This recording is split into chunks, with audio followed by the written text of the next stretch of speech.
네, 포항에서 규모 5.4의 강진이 발생하면서 한반도 전체가 흔들렸습니다. 포항에서는 건물이 부서지고 땅이 갈라지는 등 피해가 속출했는데요. 네, 문제는 여전히 앞으로도 수개월 이상은 이어질 거라는 전망입니다. 자세한 지진 상황과 앞으로의 전망을 김재훈 기상전문기자와 함께 알아보겠습니다. 어서 오세요. 네, 어서 오십시오. 네, 먼저 지진 상황부터 알아보겠습니다. 어제 포항에서 규모 5.4의 강진이 발생했는데요. 오늘도 포항에서는 여진이 계속되고 있다고요. 네, 어제 포항에서 규모 5.4의 지진이 발생을 하기 전에 사실 이보다 앞서서 이 포항 지역에서는 두 차례 전진이 발생을 했었습니다. 예. 오후 2시 22분쯤 포항시 북구 북쪽 약 7km 지역에서 규모 2.2의 지진이 먼저 발생을 했고 약 한 10초 뒤에 2.6의 전진이 한 차례 더 발생을 했습니다. 이후 약 7분 뒤에 규모 5.4의 본진이 발생을 했는데 그간 한반도에서 나타났던 이 지진의 패턴하고는 조금 다른 모습을 보였습니다. 네. 따라서 이 전진 이후에 나타난 본진이 어떤 의미를 가지는지 앞으로 지질학적으로 좀 조사가 필요할 것으로 보여지고 있습니다. 지진이 발생을 하면서 포항뿐만 아니라 한반도 전체가 흔들렸습니다. 영남 일대는 물론이고 수백 킬로미터 떨어진 대전과 서울에서도 흔들림이 감지가 되기도 했었는데요.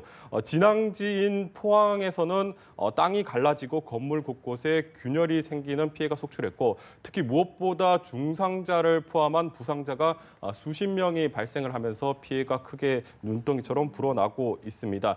이 포항 지역은 밤새 여진이 이어졌습니다. 기상청에 따르면 현재까지 이 포항의 여진은 40여 차례가 발생을 했는데 특히 이 여전히 규모 3 정도 그러니까 흔들림이 감지되는 여진이 계속해서 발생을 하고 있기 때문에 이 포항 지역의 주민들의 불안감이 상당한 것으로 전해지고 있습니다. 네. 예, 여진 가능성 때문에 수능이 일주일가량 또 늦춰지고 또 뭐 하필이면 오늘 영하의 날씨에 대피소에 모여있는 현지 주민들의 건강 또한 우려되는 상황이거든요. 과거의 사례를 보면 앞으로 이 여진은 언제까지 이어질까요? 네, 이 지진이라는 것이 단층과 단층 사이에 힘이 축적이 되어 있다가 이 단층이 이 힘을 견디지 못하고 끊어지거나 변형이 가해지면서 에너지가 분출될 때 지진이 발생을 하게 됩니다. 따라서 이 지진이 한번 발생을 하게 되면 이 에너지가 완전히 해소가 되기 전까지는 계속해서 여진이 발생을 한다고 보시면 되겠습니다. 많은 전문가들의 의견에 따르면 규모 5 정도의 여진이 지진이 발생을 했을 때는 여진이 수개월에서 길게는 1년 이상 이어질 것으로 내다보고 있는데요. 지난해 발생한 경주 지진의 여진이 1년이 지난 지금도 계속해서 이어지고 있는 것을 봤을 때 이 포항 지진이 규모는 작지만 워낙에 위력이 강했던 만큼 이 여진도 수개월에서 길게는 1년 이상 이어질 것으로 보여지고 있습니다.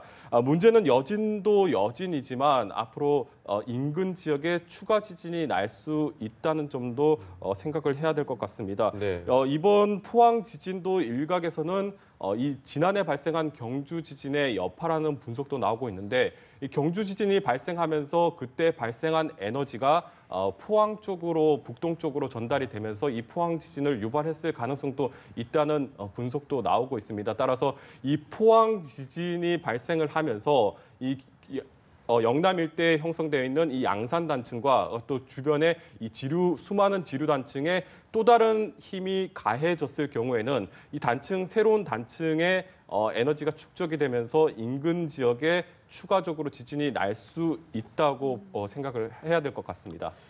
네, 경주 지진의 규모가 5.8이었죠. 어제 발생한 포항 지진은 규모가 5.4로 상대적으로는 좀 작았는데요. 피해는 오히려 더 클 것으로 추정되고 있습니다. 이번 지진이 유난히 강력했던 이유가 무엇일까요? 네, 이번 포항 지진은 규모는 경주 지진에 비해서 작았지만 위력은 더 강했다는 분석이 계속해서 나오고 있습니다. 네. 정확한 피해 상황은 좀 더 집계를 해봐야 되겠지만 어제부터 저희 연합뉴스TV의 제보 영상으로 들어왔던 영상들을 예. 봤을 때 육안으로 봤을 때도 경주 지진보다는 피해가 더 심각한 것으로 알 수가 있었습니다. 아마도 지난해 경주 지진보다는 피해 규모가 더 클 것으로 추정이 되고 있는데요.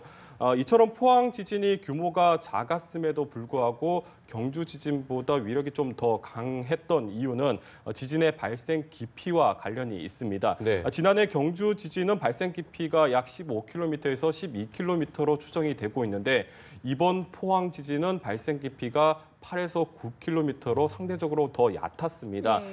따라서 이 단층이 끊어지면서 발생한 에너지가 그대로 지면에 전달이 되면서 더 건물과 땅이 크게 흔들렸다 이렇게 생각을 하시면 될 것 같습니다. 또 다른 요인으로는 지진의 발생 지점을 들 수가 있는데요. 경주 지진 같은 경우에는 발생했던 진앙지가 비교적 인구 밀도가 높지 않은 농경지가 많은 지역이었습니다. 예. 하지만 어제 발생한 포항 지진 같은 경우에는 도심에서 발생을 했고 인구 밀도가 높았고 그만큼 건물도 상당히 밀집이 돼 있었습니다. 따라서 두 지역의 지질학적인 환경이 조금 달랐을 수도 있고 또 그만큼 건물이 많았다 보니까 피해가 더 클 것으로 보여지고 있습니다. 예, 또 이제는 뭐 한반도가 결코 지진 안전지대가 아니다 이렇게 볼 수 있을 것 같은데요. 앞으로 한반도에서 이보다 더 큰 규모의 지진이 발생할 가능성도 있을까요? 네, 그렇습니다. 지난해 경주 지진과 어제 발생한 포항 지진에서도 잘 나타났듯이 한반도는 이제 지진의 결코 안전지대가 아니다. 이렇게 얘기를 드릴 수가 있겠습니다. 앞으로 언제든 또 어디서든 상당한 규모의 지진이 발생을 할 수가 있겠습니다. 특히 2010년대 이후부터 한반도 지진 발생 빈도가 급증을 했고 또 특히 지난 2011년 동일본 대지진 이후에 한반도 지각 내에 상당한 변형이 가해지면서 단층대가 활성화되고 있다는 의견이 많았습니다. 지난해 발생한 경주 강진도 동일본 대지진의 여파라는 분석도 있는데요. 통계적으로 봐도 2000년대 이후에 한반도 내 지진 발생 빈도가 큰 폭으로 증가를 했고 또 동일본 대지진 이후에만 한반도 내에서 규모 5 이상의 지진이 4차례나 발생을 했습니다. 따라서 지금 어딘가에는 특정 단층대에 또 다른 힘이 추가적으로 쌓여 있을 수가 있고 이 단층이 또 힘을 견디지 못하고 에너지가 분출될 경우에는 경주와 포항뿐만 아니라 다른 지역에서도 상당한 규모의 지진이 발생을 할 수가 있습니다. 따라서 지진에 대해서 대비를 잘 할 필요가 있는데 학계에서는 규모에 대해서 의견이 좀 분분한 편이지만 예. 대부분의 학자들은 한반도 내에서 규모 6, 크게는 규모 7까지의 아주 강력한 지진이 예. 발생을 할 수 있다 이렇게 내다보고 있습니다. 네, 앞으로 포항 또 영남뿐만 아니라 한반도 내 어느 지역에서든 지진이 발생할 수 있다고 말씀해 주셨는데 그렇다면 지진이 발생했을 때 우리 시청자 여러분들께서 어떻게 대처 요령을 해야 될까요? 네, 사실 지진이 발생을 하게 되면 무섭고 또 당황스럽기 예. 때문에 어떻게 대처를 해야 될지 잘 모르는 경우가 많습니다. 하지만 이럴수록 더 침착하게 대응을 해서 피해를 최소화할 필요가 있겠는데요. 먼저 강한 흔들림이 감지가 되면 식탁이나 책상 같은 곳으로 피해야 됩니다. 건물이 흔들리면서 물건이나 가구가 쓰러지면서 머리에 손상을 가할 수가 있기 때문에 식탁이나 책상 밑 같은 안전한 곳으로 먼저 1차적으로 대피를 하는 것이 중요하겠습니다. 만약 여유가 된다면 현관문을 열어두는 것도 상당히 중요합니다. 이 건물이 변형에 가해지면서 자칫하면 현관문이 열지 못할 수가 있는데 이렇게 되면 고립될 수가 있기 때문에 현관문을 먼저 열어두는 것도 잊지 말아야 되겠습니다. 네. 만약에 조리를 하고 있다면 당연히 가스불을 먼저 잠그고 가스 밸브를 잠궈야 2차 화재 피해를 막을 수가 있겠고요. 아무리 강력한 지진이 온다고 하더라도 수십 분 동안 흔들리지는 않습니다.